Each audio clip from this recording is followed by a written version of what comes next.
ओम साई राम। आप सुन रहे हैं साई फरिश्ते कविता की वाणी। दिन भर की थकान को बाबा के चरणों में छोड़ दीजिए और सुनिए आज का रात्रि साई संदेश। चलिए शुरू करते हैं। मैं सब जानता हूँ मेरे बच्चे, तुम्हारे जीवन का हर वो पल, हर वो दर्द और हर वो संघर्ष जिसे तुमने चुपचाप सहा है। बचपन से ही तुमने अकेले चलना सीखा, बिना किसी सहारे के हर मुश्किल का सामना किया, हर लड़ाई अकेले लड़ी। और जब दुनिया ने साथ छोड़ दिया तब भी तुम डटे रहे, और यही ना तुम्हारी सबसे बड़ी ताकत है कि तुम कभी भी किसी भी परिस्थिति में हार नहीं मानते हो। मुझे पता है कि अब जब भी कोई तुम्हारे करीब आता है ना, तुम्हारा मन घबराने लगता है, तुम्हें डर लगता है कि कहीं फिर से धोखा ना मिल जाए। पर अब ना डरने की ज़रूरत नहीं है मेरे बच्चे, क्योंकि मैंने तुम्हारे जीवन से धोखा देने वाले को बहुत पहले ही दूर कर दिया है।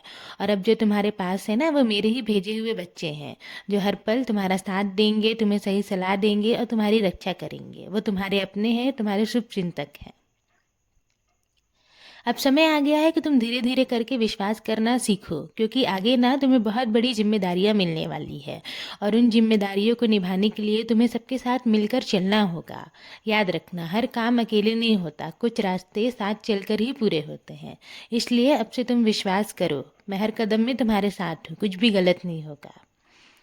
जो खो गया है ना मेरे बच्चे, उसके लिए मत रो। जो तुम्हारे लिए नहीं था, मैंने उसे तुमसे दूर कर दिया। और जो तुम्हारे लिए है, मैं उसे सही समय पर आने दो, वो तुम्हारे तक पहुंच जाएगा। अगर मैं तुमसे कुछ लेता हूँ ना, तो बदले में उसे कई ज़्यादा गुना देता भी हूँ, क्योंकि मैं हर पल तुम्हारी तैयारी में लगे रहता हूँ कि तुम्हें कब क्या किस चीज़ की ज़रूरत है। और हाँ, जब तक तुम गलत रास्तों और गलत आदतों को छोड़ोगे नहीं ना, तब तक सही मंजिल तक नहीं पहुँचोगे। इसलिए जो कुछ भी मैं करता हूँ वो तुम्हारे लिए ही करता हूँ, तुम्हें सही दिशा देने के लिए करता हूँ। इसलिए तुम बस मुझ पर विश्वास रखो, तुम चिंता मत करो, तुम्हारी हर परेशानी अब ख़त्म होने जा रही है। बस अपने विश्वास को मजबूत रखो, श्रद्धा और सब्री को बनाए रखना। तुम ना सुबह जल्दी में रहते हो, मुझे पता है, इसलिए तुम मेरी आरती नहीं कर पाते। कोई बात नहीं, मैं तुमसे नाराज़ नहीं हूँ, पर जब शाम को समय मिले ना, तो मेरी आरती ज़रूर करना। मुझे तुम्हारी आवाज़ बहुत पसंद है। जब तुम अपने मन से, सच्चे भाव से मुझे पुकारते हो, मुझसे बातें करते हो, मेरा भजन करते हो, तो मुझे बहुत सुकून मिलता है। इसलिए समय निकाल कर मेरी आरती ज़रूर करना।